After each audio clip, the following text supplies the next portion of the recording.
नमस्कार सगळ्यांना. आजचं हे सत्र खरोखर सगळ्यांच्या दृष्टीने फार आवश्यक अशा प्रकारचं सत्र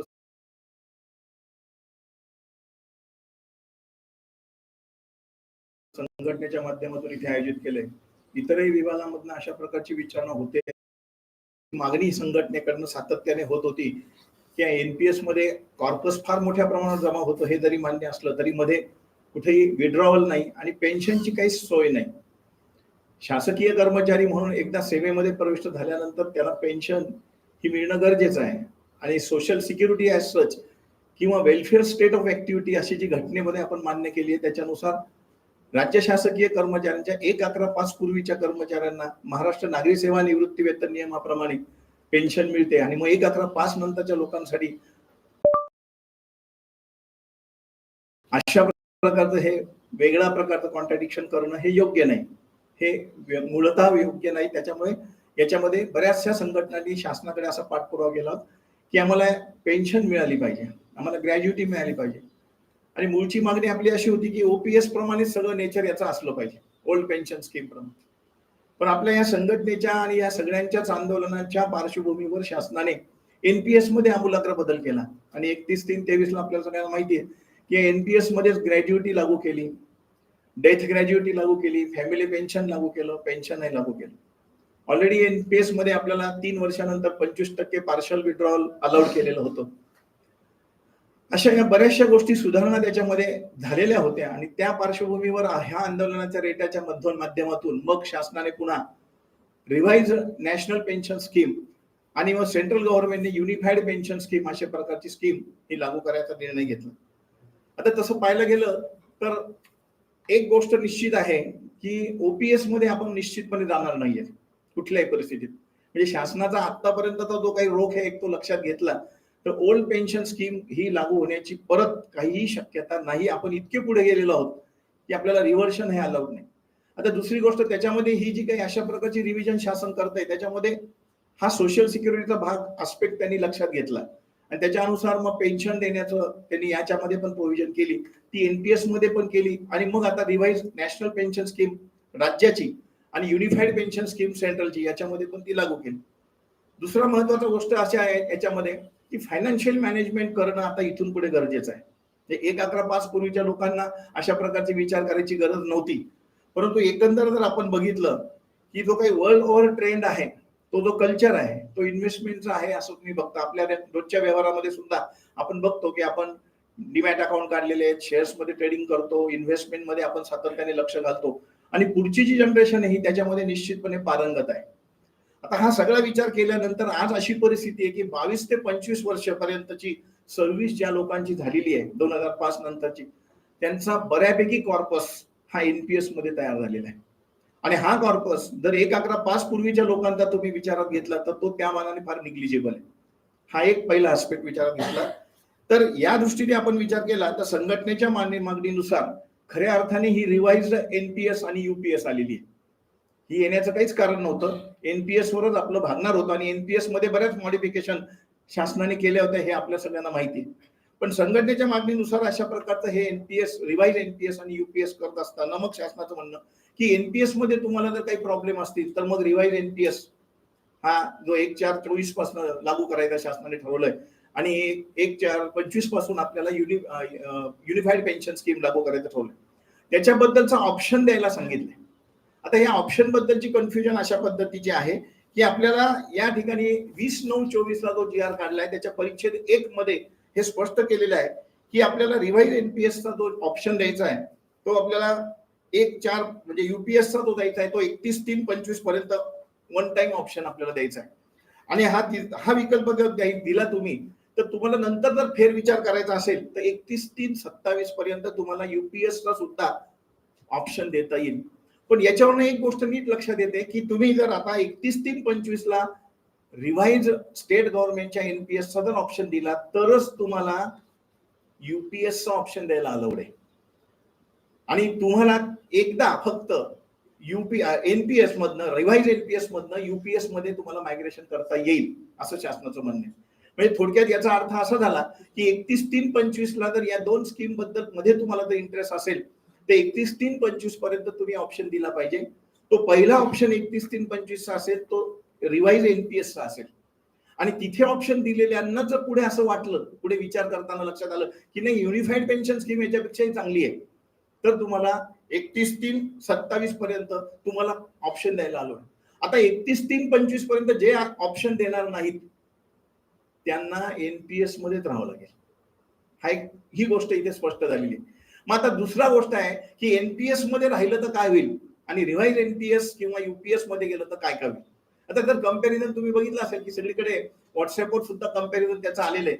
मुळात आपण आता कंपॅरिझन करताना एक गोष्ट लक्षात ठेवा की ओपीएसची कंपॅरिझन करूच नका. ओपीएसची कंपॅरिझन करताना बऱ्याचशा गोष्टी तुम्हाला याच्या रिवाइज एनपीएस मध्ये किंवा युपीएस मध्ये आढळणार नाहीत. त्याला सुद्धा शासनाच्या कन्स्ट्रेंट आहेत, मर्यादा आहेत. कारण शासनाने मुळात हे जे काही केलेलं आहे हे मार्केट लिंक अशा प्रकारची स्कीम आहे. आणि मार्केट लिंक स्कीम असल्यामुळे आपल्याला ज्या ओपीएस मध्ये ज्या ज्या गोष्टी मिळतात, आता ओपीएस मध्ये काय काय मिळतं आपण जर विचार केला तर 10 वर्षाची सर्व्हिस झाली, 10 वर्षापेक्षा जास्त सर्व्हिस झाली तर पेन्शन अलाउड आहे ओल्ड पेन्शन स्कीम मध्ये, म्हणजे एमसीएसआर पेन्शन रूल म्हणून. 10 वर्षापर्यंत सर्व्हिस झाली तर पेन्शन नाही, सीमांत उपदान आहे. 10 वर्षाच्या पुढे सर्व्हिस झालेली असेल तर उपदान सुद्धा मिळेल आणि पेन्शन सुद्धा मिळेल. 20 वर्षापेक्षा जास्त सर्व्हिस झालेल्यांना मॅक्झिमम सर्व्हिस धरून मॅक्झिमम पेन्शनचा फायदा मिळेल, म्हणजे लास्ट बेसिक पेच्या 50% पेन्शन दिली जाईल. त्याचबरोबर 6.5 पट 33 वर्ष सर्व्हिस झाली असेल तर ग्रॅज्युएटी आपल्याला मिळेल. त्याचं लिमिट आता 16 लाखाहून 20 लाखाचं केलेलं आहे. प्लस आपल्याला फॅमिली पेन्शन आहे ती 30% ऑफ द बेसिक पे आहे. आणि price of the family pension he enhance rate प्रमाणे 7 वर्ष किंवा 10 वर्ष मिळणार आहे. त्याच्यानंतर सिंगल रेटने मिळणार आहे. प्लस कॉम्प्युटेशन आहे. या सगळ्या गोष्टी आहेत ओपीएस मध्ये. पण याचं कंपॅरिझन तुम्ही या स्कीमशी आता करू शकत नाही. ओपीएस टोटली तुम्ही डोक्यातनं आता काढून टाका. ओपीएसच्या कंपॅरिझन मध्ये इकडे बघायला लागलं तर कन्फ्युजन जास्त वाढेल. मग आता कन्फ्युजन साठी आपल्याला एक एक गोष्टी कमी करायच्या आहेत जेणेकरून आपलं क्लॅरिटीकडे आपण जाऊ. मग क्लॅरिटीकडे जाण्यासाठी आपल्याला काय करावं लागेल, तर मग आज तुम्ही एवढाच विचार करा की एनपीएस मध्ये आपल्याला काय काय मिळतं आणि रिव्हाइज एनपीएस आणि युपीएस मध्ये आपल्याला काय काय मिळणार. याचा जर विचार केला तर तुमच्या लक्षात येईल.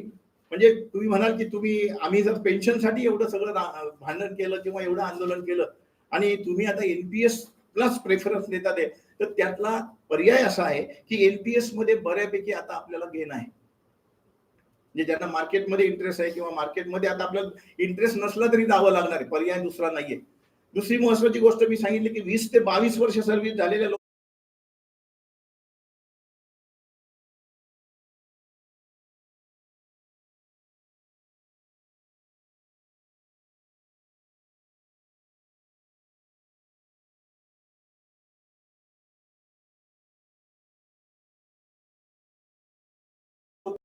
लोकांना खऱ्या अर्थाने त्यांनी आता एनपीएसच रिटर्न करणं जास्त युक्तिक होईल असा एकंदर एक्सरसाइज केल्यानंतर लक्षात आलेलं आहे. आता समजा 20-22 पेक्षा कमी सर्व्हिस असेल, ज्यांना पेन्शन मध्ये इंटरेस्ट आहे, पेन्शन पण पाहिजे. आता रोल आपली जी सध्याची एनपीएस आहे त्याला सुद्धा पेन्शन लागूच केलेलं आहे. त्याच्यामुळे पेन्शन ही तिन्ही स्कीम मध्ये मिळणार आहे. पण बाकीचे बेनिफिट जे आहेत ते कुठे कुठे काय काय मिळणार आहेत हे एकदा बघितल्यानंतर मग निर्णय घेणं जास्त सोपं होईल. आता एनपीएस मध्ये जर बघितलं तर 10% कॉन्ट्रीब्युशन तुमचं आहे, 14% गव्हर्नमेंटचं आहे.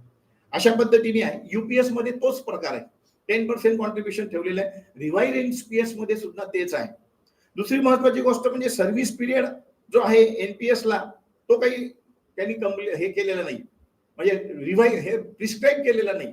त्याच्यामुळे पण युपीएस मध्ये 25 वर्षाची सर्व्हिस कंपल्सरी केली आणि 25 वर्षाची सर्व्हिस केली असेल तर पेन्शनला अलाउड केलंय. आणि त्याच्यासाठी मग पेन्शनचा रेट त्यांनी ठरवलेला आहे की तुमचा जो 12 महिन्याचा जो ऍव्हरेज आहे, युपीएस ला त्यांनी काय केलंय 12 महिन्याचा ऍव्हरेज केलाय. सध्या ओपीएस ला आपल्याला 10 महिन्याचा ऍव्हरेज आहे, पण लास्ट पे जर जास्त असेल तर लास्ट पेवर आपण पेन्शन देतो. विचेवर इज हायर असं आपलं ओपीएस मध्ये, पण इथे तसं नाही. इथे 25% 25 वर्ष सर्व्हिस झाल्यानंतर तुम्हाला 12 महिन्याच्या ऍव्हरेजवर 50% पेन्शन बेसिकच्या. तोही ठीक आहे, आपण समजू की 12 महिन्यात साधारणपणे तोच जर बेसिक राहिला तर त्याला 50% पेन्शन मिळणार आहे. परंतु इकडे रिवाइज एनपीएस मध्ये मात्र 20 वर्षाची सर्व्हिस कंप्लीट केली आणि इकडे जरा चांगला फायदा केला त्यांनी की जसं ओपीएस ला 20 वर्षाला मॅक्झिमम पेन्शन आहे, तसं एनपीएस ला सुद्धा रिवाइज एनपीएस ला स्टेट गव्हर्नमेंटच्या 20 वर्षाची सर्व्हिस कंपल्सरी केली. तिसरा मुद्दा जर बघितला आपण तर किमान अर्थकारी सेवा ओपीएस ला 10 वर्ष पाहिली आपण, परंतु इथे एनपीएस ला लागूच नाही. सर्व्हिस तुम्ही किती केली त्याच्याशी काही प्रश्न नाही, पण युपीएस ला मात्र 25 वर्ष सर्व्हिस झाली असेल तरच पेन्शनला पात्र समजतं. आणि रिवाइज एनपीएसला 20 वर्ष सर्व्हिस होणं आवश्यक. निवृत्ती वेतन देत असताना आपल्याला इथे पण दुसरं गोष्ट आहे, सध्याच्या तुमच्या एनपीएसला निवृत्ती वेतन 40% अॅन्युइटी मधनं दिले जाणार आहे. 60% आफ्टर रिटायरमेंट तुम्हाला लमसम दिली जाणार, हे आपल्याला एनपीएस मध्ये माहिती आहे. इकडे मात्र युपीएसला आता अॅन्युइटी मध्ये पेन्शन तुम्हाला 50% पर्यंत देऊ अशी गॅरंटी शासनाने 31/3/23 जी आर मध्ये दिली. म्हणजे जो आपल्याला भीती वाटत होती की मार्केटमध्ये जर काही फ्लक्च्युएशन झाली तर आमच्या पेन्शनवर म्हणजे अॅन्युइटीवर नुसार परिणाम होईल, आम्हाला पेन्शन कमी मिळेल, तर ते तुमचं जे काही शंका आहे ती काढून टाकली शासनाने.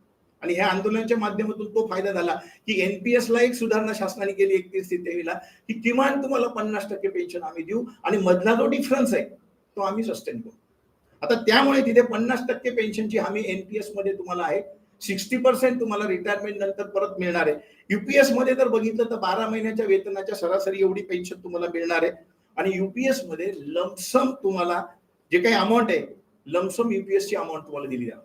आता ही लमसम अमाऊंट कशी दिली जाणार आहे, तर तुमचा जो शेवटचा पगार आहे basic plus DA, basic plus DA जो आहे त्या बेसिक प्लस डीए च्या 1/10 गुणिले तुमची एल, म्हणजे एलचा प्रॉडक्ट त्यांनी दिलेला आहे, जे रिवाइज सेंट्रल गव्हर्नमेंटचं गॅजेट आलं त्याच्यामध्ये दिलंय, तो एलचा प्रॉडक्ट असा दिलाय की number of 6 monthly completed service. जसं आपल्या ओपीएसला आहे 6 माही जी सर्व्हिस झालेली तुमची त्याची 6 माही अर्थकारी सेवा धरली जाईल. मग आता 25 वर्ष झाली असतील तर 50 वर्ष धरली जाते. मग बेसिक प्लस डीए इंटू 1/10 गुणिले number of years of service in 6 monthly qualifying service, अशा पद्धतीने ते केलं तर ही तुम्हाला लमसम अमाऊंट युपीएस ची मिळणार आहे. पण याच्यामध्ये ग्रॅज्युएटीची प्रोव्हिजन ठेवलेली नाही. इकडे युपीएस मध्ये रिवाइज एनपीएस मधला सुद्धा ग्रॅज्युएटीची प्रोव्हिजन ठेवलेली नाही. एनपीएस ला मात्र ग्रॅज्युएटी अलाउड केलेली आहे. आता एनपीएस ला काय काय झालं बघा, पेन्शन पण झाली ती पण ओपीएस इतकीच झाली, फॅमिली पेन्शन पण झाली, त्याच्यानंतर ग्रॅज्युएटी पण झालेली आहे. ओपीएस फक्त कॉम्बिनेशन नाहीये, ते इकडे युपीएस ला पण नाही आणि एनपीएस ला पण नाही. अशा प्रकारची ही परिस्थिती आहे. त्याच्यामध्ये आपल्याला डीए जो आहे डीए दोन्हीकडे दिला जाणार आहे. पेन्शन तो डिअरनेस रिलीफ म्हणून देण्यात जाणार आहे, युपीएस ला मिळणार आहे, एनपीएस ला मिळणार आहे. परंतु इकडे मात्र तो ह्या एनपीएस ला इकडची जी पेन्शन तुम्हाला मिळणार आहे तिथे मात्र तिथे पेन्शन लागू केली, त्याच्यामुळे तिथे पण डिअरनेस रिलीफ तुम्हाला मिळणार. व्हीआरएस तुम्हाला तिन्हीकडे ऍप्लिकेबल नाही, म्हणजे जो व्हीआरएसचा बेनिफिट आपल्याकडे ओपीएस मध्ये आहे तो इथे अलाउड नाही. इथे फक्त 10 वर्षापेक्षा जास्त सर्व्हिस झाली तर पेन्शन घेऊन मोकळं व्हायचंय, तुमची व्हीआरएस असा वगैरे काही प्रकार नाही. वेतन आयोग लागू होणार नाही, युपीएस ला नाही, एनपीएस ला नाही आणि रिवाइज एनपीएस ला पण नाही. वेतन आयोग ओपीएस ला आहे, वेतन आयोग जसे बदलतील तशी त्यांची पेन्शन रिव्हिजन होते. इकडे तसं काही प्रकार नाही, वेतन आयोगाशी याचा कुठेही संबंध ठेवलेला नाही. चौथा महत्वाची गोष्ट म्हणजे 80% आफ्टर 80 इयर्स आपल्याकडे एनहान्समेंट होते फॅमिली पेन्शन मध्ये किंवा पेन्शन मध्ये. तसा प्रकार इकडे काही नाहीये, कारण तो मार्केट रिलेटेड सगळा भाग असल्यामुळे त्याच्याप्रमाणे तुम्हाला पेन्शन दिली जाईल आणि 50% ची हमी शासनाने दिलेली आहे. याच्या पलीकडे कुठलीही वाढ नंतर भविष्यात होणार नाही. वय वर्ष 80 झालं, 90 झालं, 100 झालं, काहीही वाढ होणार नाही. तिसरा महत्वाचं म्हणजे किमान पेन्शन. आपल्याकडे ओपीएस ला 9,000 रुपये किमान पेन्शन मिळणार आहे. इकडे एनपीएस मध्ये किमान पेन्शनचा प्रश्नच नाहीये, तुम्हाला जी काही पेन्शन ठरली जाईल दिली जाईल ती दिली जाईल तुम्हाला. परंतु युपीएस मध्ये मात्र 10,000 रुपये फिक्स पेन्शन ठरवलेली, याच्यामध्ये डीए दिला जाणार नाही. किमान पेन्शनला डीए दिला जाणार नाही. म्हणजे किमान पेन्शन कोणाला मिळणार आहे, 10 वर्षापेक्षा कमी सर्व्हिस ज्यांची झाली किंवा 10 वर्ष सर्व्हिस झाली यांच्या बाबतीमध्ये ती कर्मचाऱ्यांनी कपात केलेली असेल तर त्यांना ती मिळेल. इकडे रिवाइज एनपीएस ला सुद्धा मिनिमम पेन्शन 10,000 रुपये आहे, फिक्स पेन्शन आहे, याच्यात डीए ची वाढ मिळणार नाही. डीए जो काय असेल त्यावेळेला तोच मिळेल, पुढे डीए जसा वाढेल तसा डीए वाढणार नाही. आता राहिला प्रश्न पार्शल विड्रॉवल. आपण सतत पैसे भरत राहणारे अप टू रिटायरमेंट, हे तुमचंही कॉन्ट्रीब्युशन आणि गव्हर्नमेंटचंही कॉन्ट्रीब्युशन हे जमा होणार आहे. या संचित रकमेच्या 60% एनपीएस मध्ये आपल्याला मिळणार आहे आफ्टर रिटायरमेंट. मध्ये आधी काहीच नाही, मध्ये आधी एनपीएस ला फक्त एक सोय केली शासनाने मध्ये 1900 जी आर प्रमाणे 3 वर्ष ज्यांची सर्व्हिस झाली आहे त्यांना 25% पार्शल विड्रॉवल, घर बांधायचं असेल, उच्च शिक्षण असेल, आजारपण असेल तर या कारणासाठी मिळेल, पण ते तुमच्या अमाऊंटच्या 25%, 10% कॉन्ट्रीब्युशन. आता त्याचा जर विचार केला तर ते फार मिगर अमाऊंट मिळते. पण प्रॉव्हिडंट फंडाच्या बाबतीत जर विचार केला तर प्रॉव्हिडंट फंडामध्ये जर तुम्हाला हे काही नॉन विड्रॉवेबल पेन्शन हे काढायचं असेल, प्रॉव्हिडंट फंड, तर ती बऱ्यापैकी 75% अमाऊंट तुम्हाला मिळते, जरी ओन कॉन्ट्रीब्युशन असलं तरी. तिथे 3 वर्षानंतर पार्शियल विड्रॉवल हे या 3 कारणासाठी शासनाने अलाउड केलेलं आहे. बाकी मध्ये आधी दुसरं पार्शियल विड्रॉवल नाही. ते डायरेक्ट रिटायरमेंटला म्हणजे क्विट जेव्हा सर्व्हिस कराल तुम्ही, क्विटिंग ऑफ सर्व्हिसच्या वेळेला 60% तुम्हाला मिळते. इकडे युपीएस मध्ये जर बघितलं तर हे मी तुम्हाला लमसम अमाऊंट जी म्हटली आहे की बेसिक प्लस डीएच्या 1/10 into number of qualifying service into 6 monthly service, या पद्धतीने आपल्याला ते लमसम अमाऊंट मिळणार आहे. प्लस ग्रॅज्युएटी पण द्यायचं. त्यांनी सेंट्रल गव्हर्नमेंटच्या याच्यात आहे, पण आपल्या 20/9/24 परिशिष्ट बस जे जोडलंय जे आर मध्ये, त्याच्यामध्ये मात्र त्यांनी रिवाइज एनपीएसला अशा प्रकारचं कुठल्याही म्हणजे युपीएसला ग्रॅज्युएटी ऍडिशनल राहील असं म्हटलेलं नाहीये. पण सेंट्रल गव्हर्नमेंटचं जे गॅझेट आहे त्याच्यात त्यांनी म्हटलंय की या लमसम अमाऊंट आम्ही जी तुम्हाला देणार आहोत 1/10, त्याच्या ही अमाऊंट ही ग्रॅज्युएटी व्यतिरिक्त असेल. याचा अर्थ त्यांना ग्रॅज्युएटी अभिप्रेत आहे, पण ग्रॅज्युएटीचं कुठल्याही प्रकारचा फॉर्म्युला 20/9/24 मध्ये अजून डिक्लेअर केलेला नाही. रिवाइज एनपीएस मध्ये 100% हिस्सा शासनाकडे जाणार. पार्शियल विड्रॉल काहीच नाहीये. तुम्हाला फक्त पेन्शन मिळणार आहे. बाकी पैसे कुठे गेले काय गेले हे विचारायचं काही कारण नाही, असं राज्य सरकारचं मत आहे. आणि राज्य सरकारची जी रिवाइज एनपीएस झाली त्याच्यामध्ये तुम्हाला रिटायरमेंट नंतर कुठल्याही प्रकारचा पैशाची परत हा ठेवलेला नाही. म्हणजे त्यांनी पेन्शनचीच फक्त आणि फॅमिली पेन्शनची हमी दिली. अशा पद्धतीने आपल्याला विचार केला तर हे वितरण कोण करणार आहे? आपल्याकडे ओपीएसला वितरण करतं ट्रेजरी ऑफिसर, इकडे फंड मॅनेजर आहेत, यांच्या मार्फत होईल. आणि इकडे सुद्धा फंड मॅनेजर आणि कमी पडणारी पेन्शन टॉपअप करून दिली जाईल. कुठे? युपीएस मध्ये आणि रिवाइज एनपीएस मध्ये 50% पेन्शन हा एकच फक्त त्यांनी फार मोठा इथे विचार केलेला आहे दोन्हीकडे, युपीएस मध्ये आणि रिवाइज एनपीएस मध्ये. जीपीएफ ची फॅसिलिटी तुम्हाला इकडे नाहीच आहे, त्याच्यामुळे तुमचं जे डिपॉझिट जातं ते केवळ पेन्शनच्या रूपामध्ये तुम्हाला मिळणार आहे, बाकी दुसरं आणि ग्रॅज्युएटीच्या रूपात मिळणार आहे, किंवा लमसम अमाऊंट युपीएस मध्ये जी 1/10 मिळणार आहे त्याच्या रूपात मिळणार. एरवी आपल्याला दुसरं काही मिळणार नाही. कम्युटेशन ऑफ पेन्शन कुठेच अलाउड नाही, तिन्ही मध्ये नाही. एनपीएस मध्ये नाही, रिवाइज एनपीएस मध्ये नाही, आणि आपल्या युपीएस मध्ये पण दिलेलं नाही. त्याच्यामुळे कॉम्पिटिशन करायचं तुम्हाला काही अलाउड नाहीये. सेवेतला हिस्सा काढणे हा फक्त एनपीएस मध्ये 25% आहे, बाकी कुठेच पैसे मध्ये काढता येणार नाही.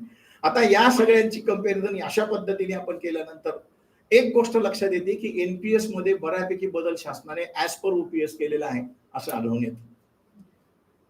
मग तुम्ही म्हणाला एवढं सगळं आंदोलन करून मिळवलं काय आम्ही? एनपीएस तर चालूच होती, मग युपीएस आणि रिवाइज एनपीएस मध्ये काय केलं त्यांनी? काही केलेलं नाही. हे फक्त आंदोलनाच्या माध्यमातून आपल्याला वेगळ्या प्रकारची एक स्कीम आपल्याला शासनाने देण्याचा प्रयत्न केला आहे. आणि युनिफाईड पेन्शन स्कीम मध्ये, एकत्रीकृत पेन्शन मध्ये शासनाने ऍश्युरन्स दिलाय तुम्हाला. काय ऍश्युरन्स दिलाय? की तुम्हाला 50% पेक्षा कमी पेन्शन आम्ही देणार नाही, एवढा ऍश्युरन्स त्यांनी दिलाय. तसंच रिवाइज एनपीएस मध्ये पण तुम्हाला दिलेला आहे. बाकी लमसम अमाऊंट मिळण्याचा बाबतीत जर या 2 स्कीमचा विचार केला तर त्या एनपीएसच्या मानाने फार कमी पडतात. तर अशा पद्धतीने आपल्याला हा जर विचार करायचा म्हटला तर साधारणपणे आपल्याला एनपीएस मध्ये दुसरा फायदा काय? तर शासनाने मध्ये जी आर काढला आणि तुम्हाला फंड्स वेगवेगळ्या ठिकाणी फीच करायची परवानगी दिलेली आहे. इकडे त्यांनी स्पष्टपणे म्हटलंय रिवाइज एनपीएस मध्ये की सुधारित एनपीएस मध्ये टायर 1 मध्ये तुम्ही जे पैसे गुंतवलेले आहेत ते गुंतवणुकीचा विकल्प निवडण्याची सुविधा तुम्हाला उपलब्ध नाही. एनपीएस मध्ये तुम्ही विचार करू शकतात मार्केटमध्ये काय चाललंय काय नाही, त्याप्रमाणे तुम्हाला स्विच ओव्हर करता येतं. आणि स्विच ओव्हर केली की तुमची ऍन्युइटी वाढणार आहे. ऍन्युइटी वाढली ऑटोमॅटिकली तुमचा 60% जो काही पोर्शन आहे तो वाढणार आहे. इथे मात्र त्यांनी रिवाइज एनपीएस मध्ये तसं ठेवलेलं नाही. दुसरी गोष्ट, आपल्याला ही जी 50% पेन्शन मिळणार आहे त्याच्यावरची महागाई वाढ जी असेल त्याप्रमाणे सुद्धा मिळेल. 60% निवृत्ती वेतनाच्या फॅमिली पेन्शन, इकडे फॅमिली पेन्शन जास्त आहे रिवाइज एनपीएस मध्ये, आणि त्याच्यावरची महागाई वाढ पण शासन देण्याचं मान्य केलेलं आहे. 20/9/24 पर्यंत सेवांत झालेल्या कर्मचाऱ्यांना ही एनपीएस लागू असेल 29/2/24 पर्यंत, आणि 1/3/24 पर्यंत पासून रिवाइज एनपीएस लागू होईल अनलेस अँड अनटिल तुम्ही ऑप्शन दिला तरच. अदरवाईज तुम्ही एनपीएस मध्येच कव्हर व्हाल. जर ऑप्शन आता 31/3 ला दिला नाही तर तुमची एनपीएस पुढे कंटिन्यू राहील. परंतु जर आता जर ऑप्शन दिला 31/3/25 पर्यंत तर दोन्हीकडे तुम्ही अलाउड राहा.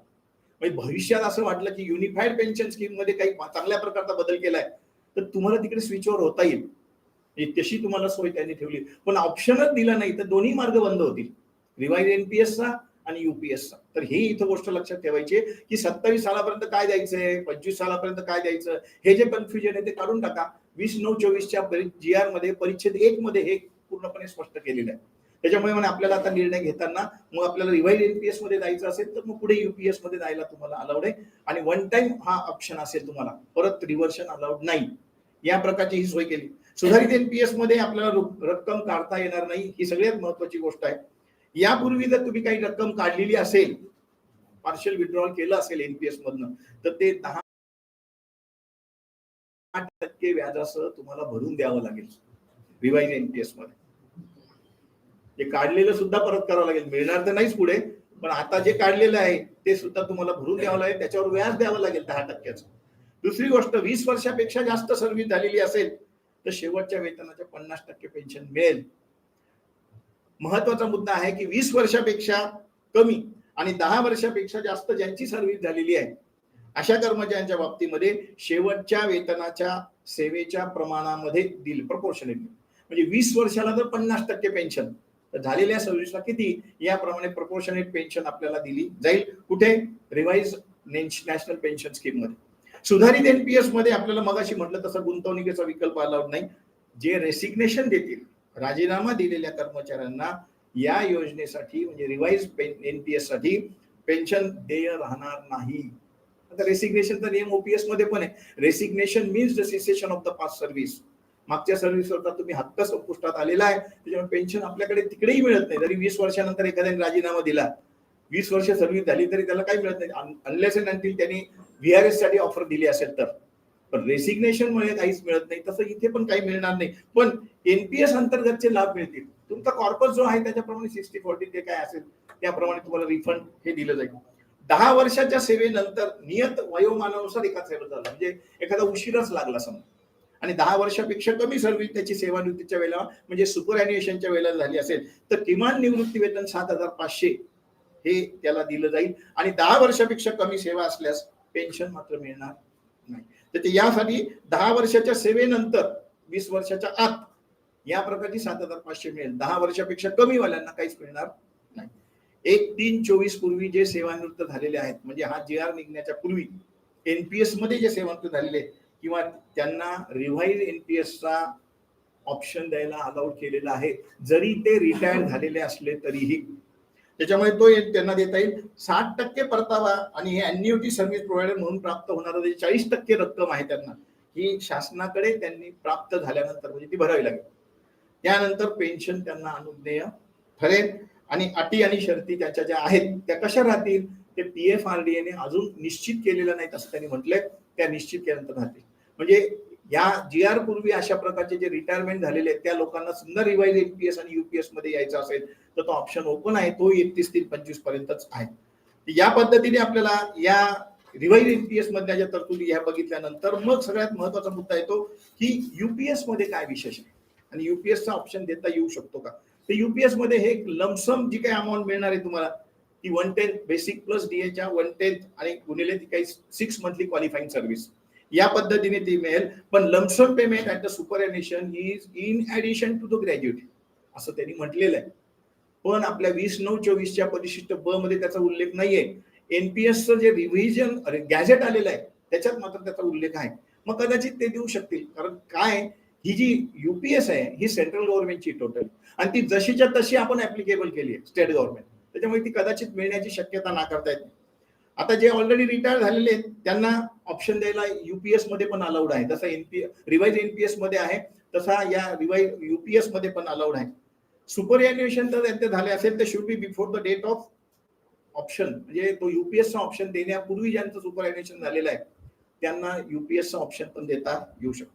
मिनिमम ॲश्युअर्ड पेन्शन इथे सुद्धा ती केली आहे. ती समजा एखाद्याची 1 लाख रुपये बेसिक पे आहे आणि 25 वर्ष त्याची सर्व्हिस झालेली असेल तर त्या कर्मचाऱ्याला लास्ट 12 मंथचा जो ऍव्हरेज आहे तो काढला जाईल युपीएसला. तो समजा 1 लाख रुपये झाला तर त्याच्या 50% म्हणजे 50,000 त्याला पेन्शन मिळेल. डीएचा रेट आपला 53% आहे तो त्याप्रमाणे मिळेल. म्हणजे मंथली पेन्शन 50,000 होईल, त्याच्यावर 53% डीए म्हणजे 26,500, 76,500 त्याला युपीएस मध्ये पेन्शन मिळणार आहे की जी आपल्या ओपीएसच्या इक्वल आहे, ओपीएस बरोबरचीच आहे. फॅमिली पेन्शन ही तुम्हाला 60% मिळाले, 60% मिळणार आहे. आता तुम्हाला पेन्शन मिळणार आहे 76,500 या 1 लाखाच्या उदाहरणामध्ये समजा, तर 76,500च्या 60% म्हणजे 45,900 ही त्याची फॅमिली पेन्शन असेल. आणि याच्यामध्ये आपल्याला family pension plus 110 lump sum amount, ही 110 लमसम अमाऊंट कशी काढली जाईल? समजा 1,00,000 एखाद्याचा बेसिक पे आहे, 1,00,000वर 53,000 रुपये त्याचा डीए झाला, म्हणजे 1,53,000 झाले. 1,53,000 भागिले 10 म्हणजे आले 15,300 गुणिले त्याची सर्व्हिस 25 वर्ष म्हणजे 6 मंथली क्वालिफाईंग सर्व्हिस दुप्पट 50. मग आता 15,300 गुणिले 50 6 मंथली क्वालिफाईंग सर्व्हिस 7,65,000 रुपये हे त्याला लमसम अमाऊंट युपीएस मध्ये ग्रॅज्युएटी व्यतिरिक्त मिळतील. हा एक युपीएसचा फायदा आहे. रेसिग्नेशन नंतर इथे पण काही नाही. रेसिग्नेशन नंतर त्यांनी युपीएस मध्ये एवढंच म्हटलंय की तुमची जेवढी सर्व्हिस झाली असेल रेसिग्नेशनच्या डेटला तेवढ्या प्रपोर्शनेट आम्ही पेन्शन देऊ. व्हेरॅज एनपीएस रिवाइज एनपीएस मध्ये मात्र रेसिग्नेशनला पेन्शन अलाउड नाही. त्याच्यामुळे आपल्याला तिथे फक्त प्रपोर्शनेट अमाऊंट तुमची जी कॉर्पस जमा झाली असेल त्याच्या मिळेल. अशा पद्धतीने या लमसम अमाऊंट जी आहे हा एक फायदा इथे मध्ये आहे. युपीएस मध्ये दुसरी गोष्ट आहे की याच्यानंतर राष्ट्रीय निवृत्ती योजनेअंतर्गत दिलेला जो विकल्प आहे हा आपल्याला कोणत्याही कारणास्तव म्हणजे 31/3/25 ला दिलेला विकल्प नंतर बदलता येणार नाही. युपीएस मधला जो काही बदल आहे सुधारित एनपीएस ला आपोआप लागू होणार नाहीत. युपीएस मध्ये काही चेंज झाले समजा भविष्यात आणि तुम्ही रिवाइज एनपीएस चा समजा काय ऑप्शन दिलेला असेल तर तो इकडे लागू होईल असं नाही. हे स्पष्ट केलं शासनाने. हे आम्हाला जर परवडत असेल तर आम्ही काय द्यायचं ते ठरवू. युपीएसने दिलं म्हणून आम्ही देणार नाही. युपीएस ही टोटली वेगळी आहे. त्याच्याशी याचा रिवाइज एनपीएसचा काही संबंध नाही. या दोन्ही योजनेमध्ये सहभागी न होणारे कर्मचारी म्हणजे 31/3/25 पर्यंत काहीही जर निर्णय तुम्ही घेतला नाही असं समजलं जाईल की तुम्हाला एनपीएस मध्ये राहायचंय. ओपीएसचा प्रश्नच नाही. त्याच्यामुळे इथे आता एनपीएस मध्ये राहायचं असेल तर ऑप्शन न देणं हे चांगलं आणि जायचं असेल तर मग तुम्हाला 31/3/25 पर्यंत ऑप्शन देता येईल. तर या पद्धतीने ही जी स्कीम आहे आपली युपीएसची ती मिक्स ऑफ युपीएस आणि एनपीएस अशा प्रकारची स्कीम आहे. आणि त्याच्याप्रमाणे आपल्याला युपीएस ऑफर मिनिमम पेन्शन तुम्हाला 10,000 रुपये दिली जाईल 10 वर्ष कंप्लीट सर्व्हिस झाल्यानंतर.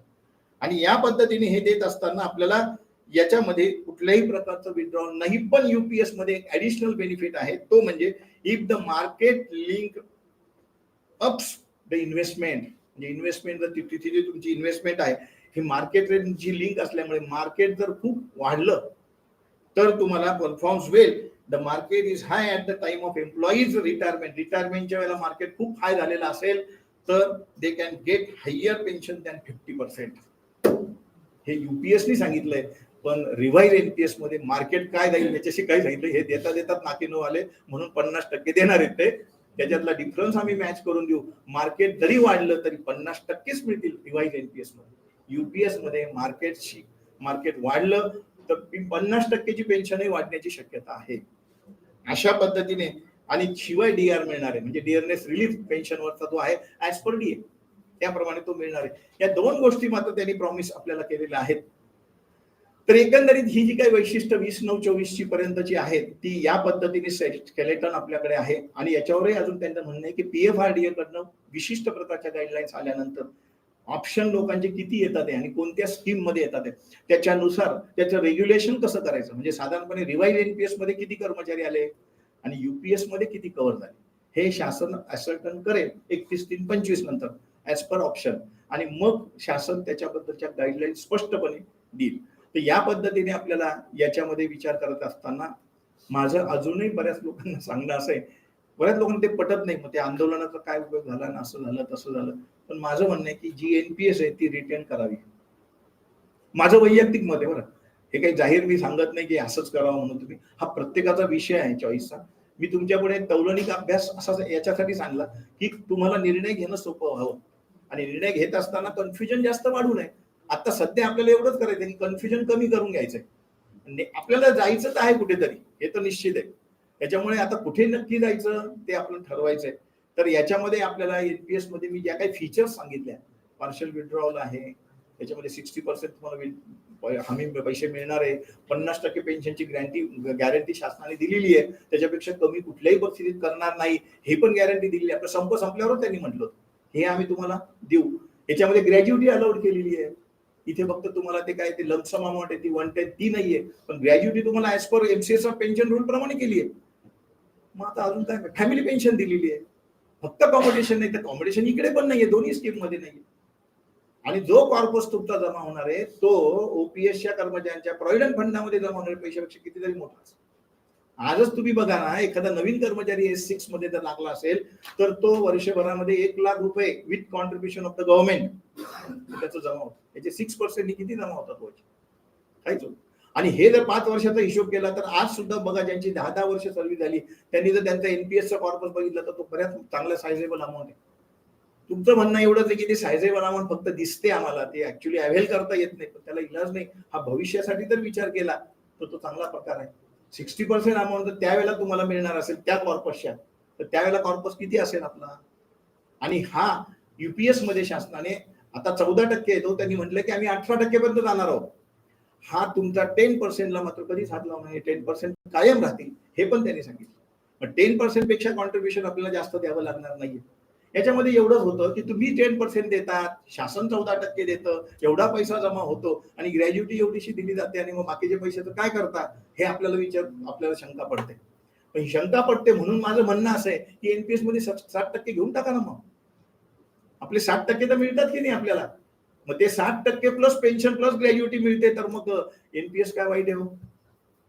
म्हणजे मी त्याचा काही प्रोपगंडा करत नाही, ऍडव्हर्टाइजमेंट करत नाही, पण तुम्हाला निर्णय घेण्यासाठी सांगतो की अशा पद्धतीचा एनपीएसचा जर तुम्ही फायदा घेतला तर तो केव्हाही चांगला. कारण याचं पीएफआरडीएचं यशदाला जे वर्कशॉप झालं होतं त्यावेळेला पीएफआरडीचे जे लोक आले होते त्यावेळेला सुद्धा त्यांनी म्हटलं की गव्हर्नमेंटनी हे कन्फ्युजन विनाकारण वाढवलं. मुळात काय झालं तुम्हाला सांगतो की डीसीपीएस ची स्कीम आपल्याला लागू झाली, त्याच्यानंतर जी काही रिस्पॉन्सिबिलिटी गव्हर्नमेंटनी घ्यायला पाहिजे होती ती व्यवस्थित घेतली. कस्टोडियन म्हणून ट्रेजरीला जेव्हा नेमलं होतं त्याच्यामध्ये बऱ्याचशा गोष्टी लक्षात आल्या. आर3 देताना वगैरे तुम्ही बघितलं असेल की जेव्हा कन्व्हर्शन केलं आपण एनपीएस मध्ये बऱ्याच लोकांचं मिसिंग होतं, बऱ्याच लोकांना त्रास झाला.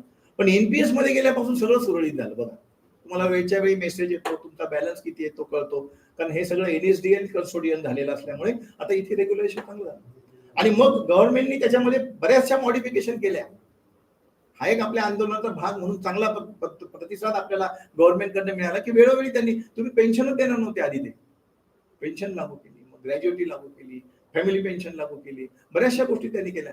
सानुग्रह अनुदान दिलं काही लोकांना त्यांनी त्यावेळेला, आता ते भरून घेतलं ज्यांनी ऑप्शन दिला पेन्शनचा त्यांच्या बाबतीमध्ये. तर हे सगळं जरी झालं तरी आजही माझ्या दृष्टीने असं म्हणणं आहे की या तिघांमध्ये जास्त सरस जी असेल तर ती एनपीएस, कुठेही जायची काही गरज नाहीये. आता जे साधारणपणे 10 वर्ष 15 वर्ष सर्व्हिस झालेली आहे त्यांच्या बाबतीमध्ये त्यांनी विचार करायला हरकत नाही, पण त्यांनी पण विचार करायची काही गरजच नाहीये. त्यांचं हे कॉन्ट्रीब्युशन 24% चालूच राहणार आहे, कॉर्पस वाढणारच आहे. या 18%च्या आमिषाने एनपीएस म्हणजे युपीएस मध्ये जायचं हे काही तितकंसं योग्य वाटत नाही मला. तर या पद्धतीने आपण जर विचार केला तर ही खरोखर एनपीएस सध्या रिटेन करून आपल्या मनातला गोंधळ दूर करून टाकावा आणि सरळ सरळ एनपीएस मध्ये राहावं. विनाकारण कन्फ्युजन वाढवलं की जास्त होईल. आता एनपीएस मध्ये तुम्हाला स्विच ओव्हर करायला पण परवानगी दिली, चांगल्यापैकी अभ्यास करा त्याच्यामध्ये. म्हणजे सागर सारखे लोक आहेत तिथे निष्णात, तिथे तुम्हाला मार्गदर्शन करतील कुठल्या फंड्स मध्ये गेलं पाहिजे, कुठे इन्व्हेस्टमेंट केली पाहिजे. थोडंसं आता त्याच्यामध्ये ऍक्टिव्हेटेड व्हावं लागेल आपल्याला, त्याला इलाज नाही. तर नुसतं स्वस्त बसून मला रिटायरमेंटला पेन्शन पाहिजे हा एक पारंपरिक विचार काढून टाका म्हणा.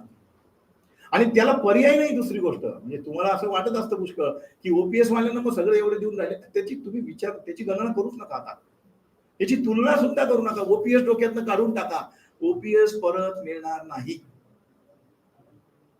मग आता ओपीएस जर परत मिळणार नसेल तर याच्यामध्ये काय चांगलं हे बघा ना.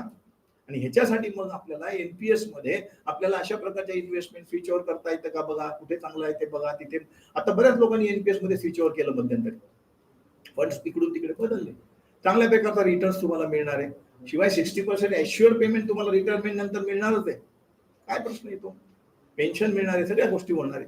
तर जास्त कन्फ्युजन. आता हे कन्फ्युजन वाढवलं कसं गव्हर्नमेंटनी, हे आंदोलनाच्या रेट्यामुळे वाढवलं. आणखी कन्फ्युजन केल्यामुळे तुमची जी मूळ मागणी आहे ती मागणी बाधतच राहिली. काय करावं याच्यामध्येच तुम्ही अडकून गेले. त्यांच्या मागे जे लागत होते ना तुम्ही की पेन्शन द्या नाही तर संप करू, ते विसरूनच गेलो आपण. आणि आपण लागलो आता याच्यात गडबडायला. एनपीएस करायचं का युपीएस करायचं का रिवाइज एनपीएस करायचं, हे त्यांना करायचंच होतं सगळं. तुम्हाला मग कन्फ्युज करून टाकायचं होतं. म्हणजे ते आंदोलनाचा तीव्रता कमी कमी. आणि आता आंदोलन केलं तरी उपयोग नाही तुम्हाला. सध्याची परिस्थिती बघता राजकीय तुम्ही 5 वर्ष तर काही बोलायची कारण नाहीये, इतकी ओव्हरवेल्मिंग मेजॉरिटी आहे. सेंट्रलमध्ये पण काहीच होणार नाही. कोणी सांगा, मला सांगा, युपीएस आल्यानंतर कुठे संसदेमध्ये कुठे प्रतिकार झाला? कोणी प्रतिकार केला की ही काय स्कीम नाही, आम्हाला यांना पेन्शन द्या? निवडणुकीच्या आधी सगळे आश्वासन देत होते आपल्याला, आम्ही तुम्हाला ओपीएस मिळवून देऊ. कुठे गेले ते? ही युपीएस आल्यानंतर त्यांनी का बरं त्याचा विरोध केला नाही की युपीएस नको, एनपीएस नको, ओपीएसच पाहिजे? कोणीच बोलत नाही आता. त्याच्यामुळे तीची वाट पाहण्यात काही अर्थ नाही. आपण रिव्हर्शनला जाणार नाहीये. जाणार नाही म्हटल्यानंतर आपल्याला आपला मार्ग नीट करून घेतला पाहिजे. तर त्या दृष्टीने विचार करा, अजूनही शांततेने विचार करा, अजूनही चांगल्या चांगल्या तज्ञ मार्गदर्शकांचा विचार केला तरी हरकत नाही. आता इथून पुढे हा जो ऑप्शन दिल्यानंतर मग त्या काही गाईडलाईन्स येतील त्याच्याप्रमाणे आपल्याला. मग दुसरी गोष्ट, आपल्याला तुम्हाला रिव्हर्शन नाही. आता समजा तुम्हाला 31/3/25 तुम्ही ऑप्शन दिला आणि तुम्हाला नंतर वाटलं की नाही त्यावेळेला ते सांगितलं होतं त्यांनी, ते एनपीएस बरं होतं, आपल्याला परत जायचंय, एनपीएस ला जाता नाही येणार. आता तुम्हाला परत वरतीचा मार्ग तुमचा बंद होऊन जाईल. त्याच्यामुळे तुम्ही योग्य तो निर्णय आत्ताच घ्या. आतापर्यंतची परिस्थिती बघा ना, किती कॉर्पस जन्म झालाय तुमचा एनपीएस मध्ये, बघा तुम्ही कशा पद्धतीने तुम्हाला आहे. तर त्याचा फायदा तुम्हाला घेता येऊ शकतो. तर त्या दृष्टीने आपण विचार करा आणि ह्याच्यामधलं जे बेस्ट ऑप्शन असेल तो ऑप्शन आपण निवडायचा प्रयत्न करा. त्यातल्या त्यात समजा तुम्हाला एनपीएस बद्दल भीतीच वाटत असेल तर माझं म्हणणं आहे की तुम्ही युपीएस ला जाणं जास्त चांगलं आहे. युनिफाईड पेन्शन स्कीम ही त्यातल्या त्यात बरी आहे, कारण त्याच्यामध्ये लमसम अमाऊंट विथ ग्रॅज्युटी आहे. इकडे तर यांनी काहीच नाही म्हटलेलं. ते एक दुसरा ऑप्शन तसा ठेवा तुम्ही. पण माझं तर अजूनही म्हणणं की एनपीएसच चांगलं आहे. तुम्ही योग्य तो निर्णय घ्या. आतापर्यंत जे काही डिस्क्लोज केलंय गव्हर्नमेंटनी ते जास्तीत जास्त प्रेझेंटेशन तुम्हाला देण्याचा प्रयत्न केलाय. हे विशेष म्हणजे हे मी तुम्हाला एनपीएस 4-4 वेळा सांगण्याचं कारण म्हणजे हे पीएफआरडीची जी वर्कशॉप झालं त्याच्यातलं जे काही हा जो जीआर काढण्यापूर्वी पीएफआरडीनी वर्कशॉप घेतलो यशदाला, त्याच्यामध्ये जाण्याचा योग आला होता. म्हणून मला ते कळालं की साधारणपणे त्यांचा ट्रेंड काय. तर त्यांचं असं म्हणणं पडलं की कर्मचाऱ्यांनी कुठेच जाऊन एनपीएस सांगितलं, म्हणून मी तुम्हाला तसं सांगतो. बाकी तर माझा युक्तिवादही बाजूला ठेवा. जे सांगितलंय ते तज्ज्ञांनी सांगितलंय. हे अजून बाहेर कुठे ऑफिशियली डिक्लेअर झालेलं नाही, तरी पण मी तुम्हाला तसं सांगतो. तर या पद्धतीने आपल्याला निर्णय घेण्यासाठी आता तुम्हाला अजून बरंच अवकाश, म्हणजे बराच नाही अवकाश, आता 31/3 पर्यंत तुम्हाला निर्णय घ्यायचा आहे. तुम्ही तो निर्णय घेऊ शकता. याच्याबद्दल काही कोणाला शंका असतील तर विचारा. एनपीएस आणि एनपीएस मध्ये 60-40 चा जो रेशिओ आधी कन्फ्युजन होतं, तर ते क्लिअर 60-40 आहे ना. 60 म्हणजे आधी म्हणत होते की 60 आपल्याला रिटर्न मिळणार 40% अॅन्युइटी मध्ये. हो तसंच आहे. पण मग आता नंतर काहीतरी लोकांनी ऐकलं नाही बदल नाही केला. नाही बदल. ओल्ड एनपीएस मधला बदल नाही. 40%चा पेन्शन देणार. पुढे जाऊन तुम्ही उद्योगातून धारक घ्या, त्याचं कुटुंबाला मिळणार, असं केला पण त्याचं तो केला तेही गेले. त्याच्यानंतर आपल्याला असतील मुलं तर त्यांना मिळेल किंवा नसतील तर मग मात्र ते नाही. एनपीएस ला टोटली एमसीएसआर पेन्शन तसाच्या तसा लागू केला. म्हणजे ते एमसीएसआर पेन्शन 116 मधली जी काही आपल्याकडे ऑर्डर आहे सक्सेसरची, त्या ऑर्डर प्रमाणे सगळ्यांना मिळेल. त्याच्यात कोणी एक अपंग असेल, कोणी विकलांग असेल, त्याला तळ्यात मिळेल, त्या सगळ्या गोष्टी लागू आहेत. 40% आपण शेवटी मिळणार का नाही मिळणार पेन्शनच्या नाही ना, फॅमिली म्हणजे ती पेन्शनच्या रूपाने मिळणार आहे तुम्हाला. तुम्ही जर स्वतः असेल तर पेन्शन जी देणार आहे तुम्हाला 50%, ती 40%च्या रूपातच देणार आहे ना.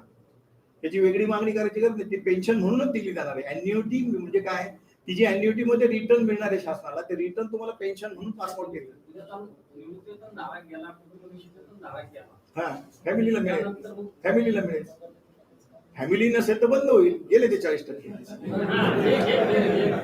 40% साठी चाललंय ना, म्हणून मी तुम्हाला 60%चा ऑफर केला.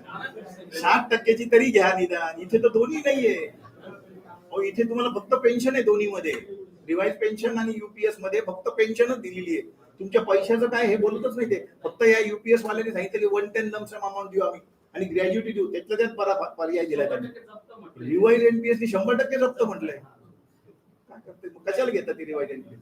मग ओल्ड एनपीएस चांगली आहे ना. आम्ही आता या महिन्यात रिटायर होणार आहे. हो एनपीएस मध्ये राहा तुम्ही. आम्ही डिफेन्स वाले आहोत सर. मला तिकडे पेन्शन मिळते. असं नाही का सर की 40% पेन्शनची गरज नाही, असं जो ऑप्शन आहे का त्याच्यामध्ये? नाही तसं नाही. एनपीएस मध्ये तुम्ही आला की तुम्हाला टायर 2 मध्ये ही एनपीएस म्हणजे 40% नाही. मग इकडे घ्यायची ना. मग काय फरक घ्यायची, दोन्ही घ्यायची. बोला प्रश्न असा आहे कशामध्ये 20%. एनपीएस मध्ये नाही, तिथे व्हीआरएस नाहीच आहे ना मुळात. व्हीआरएस ऑप्शनच नाहीये तिथे. फक्त काय आहे, एनपीएस ला 20 वर्ष सर्व्हिस झाली पाहिजे. तुम्ही केव्हाही जा, 20 वर्षानंतर जात असाल तर तुम्हाला पेन्शन दिली जाईल. त्याच्यामुळे तिथे काही प्रश्न व्हीआरएसचा नाहीये. सर माझा प्रश्न असा आहे की आता जे रिवाइज पेन्शन किंवा यूपीएस त्याच्यामध्ये जे 10% आपलं कॉन्ट्रीब्युशन कर्मचाऱ्यांना द्यायचंय ते पूर्ण रिटायरमेंट पर्यंत भरायचंच आहे. 1 महिना आधी बंद होईल. फक्त रिटायरमेंट पूर्वी 1 महिना आधी बंद करा असे शासनाचे आदेश आहेत. त्याच्यामुळे 1 महिना आधी बंद. जसं जीपीएफ आपण 3 महिने आधी बंद करतो तसं हा 1 महिने आधी बंद.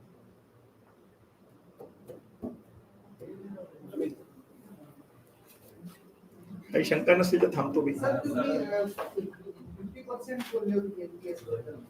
हो, ते कशावर आधारित? एनपीएस जी जुनी आहे ती 50% देईल असं शासनाने 31/3/23 ला जो जे आर काढलाय त्याच्यामध्ये त्यांनी पेन्शन म्हटली तुम्हाला. आणि त्यांनी जे ऍश्युरन्स पण दिले की तुम्हाला बेसिकच्या 50% तुम्हाला दिली जाईल पेन्शन. एनपीएस मध्ये एनपीएस मध्ये सध्याच्या सध्याच्या. रिवाइज एनपीएस मध्ये सुद्धा 50%, परंतु तुम्हाला लास्ट 10 मंथच्या दिली त्यांनी. आणि युपीएस मध्ये लास्ट 12 मंथच्या 50%. सर आता तुम्ही म्हटलं की जे 40% अमाउंट आहे हा, ते 40% अमाउंट वर आपल्याला जे काही व्याजदर मिळेल 40% अमाऊंटचा विचारच करू नका सर. तुम्ही फक्त पेन्शन मिळणार एवढं लक्षात घ्या की 40% अमाऊंट किती आहे त्यांच्याकडे आणि त्याच्यातून आपल्याला किती मिळाले आणि आता बॅलन्स किती राहिला याच्यात जाऊच नका तुम्ही. म्हणजे पेन्शन मिळणार आहे, पेन्शन नंतर फॅमिली पेन्शन मिळणार आहे आणि ते बंद झालं की ते पैसे पण जाणार आहे. 50% कशावर 50%? बेसिकच्या 50% द्यायची. एनपीएस मध्ये हो द्यायची ना. जुनी एनपीएस ना, मग जुनी एनपीएस ला पण कुठे कंपनीला टाकावं लागणार आहे त्याचे पेन्शन मिळणार आहे. हो ना. मग नाही त्याचा विचार त्यांनी 31/3/23 ला बदल केला ना. मग त्यांनी नवीन पेन्शन आहे. कुठला सर? नाही 31/3/23 ला जुन्या एनपीएस ला बदल केला ना. हीच ती नवीन पेन्शन आहे. हे जुन्या पेन्शनचं जुन्या पेन्शनचं म्हणताय तुम्ही, ओपीएसचं म्हणताय. मग एनपीएस मध्ये 31/3/23 ला जे आर काढला ना, पेन्शन तुम्हाला दिली जाईल, फॅमिली पेन्शन दिली जाईल, ग्रॅज्युएटी दिली जाईल. आणि ती पेन्शन सुद्धा त्यांनी म्हणले की 50% दिली जाईल, बेसिकच्या 50% दिली जाईल. मग मी तेच म्हणतोय ना. आणि 40% जी आहे त्यांच्याकडे राहणार आहे त्याच्यातनच ही मिळणार आहे तुम्हाला पेन्शन. पण त्याच्यातले पैसे किती गेले पेन्शनच्या रूपाने आणि शिल्लक किती राहिले हे विचारायचं काही कारण नाही. हा, 20 वर्षाचा आहे ना तिथे. एनपीएस ला 20 वर्षाचा आहे. तुम्हाला प्रपोर्शन देतील ते, जेवढी झाली असेल तेवढी प्रपोर्शन देतील. हो. सर ते तुम्ही ते ऑप्शनचं सांगितलं ना, म्हणजे 31 पर्यंत आणि 27 पर्यंत. 31/3/25 ला जो द्याल त्याच्यानंतर वाटलं की युपीएस मध्ये जायचं ते 31/27 पर्यंत युपीएस ला देता येईल. पण आता काहीच दिलं नाही तर कुठेच जाता येणार. आता देताना कोणतं option द्यावं लागेल? एनपीएस द्या असं द्यायचंच नाही असं म्हणतो मी. तर तुम्ही ठरवायचं आता काय करायचं. पण दिला नाही तर तुम्ही एनपीएस मध्ये कंटिन्यू राहा. ओके. धन्यवाद साहेब. आज आपण एकदम खूप महत्त्वाचं मार्गदर्शन केलं. सर्व कर्मचाऱ्यांना समजलंच असेल. शेवटाकडे जाऊया.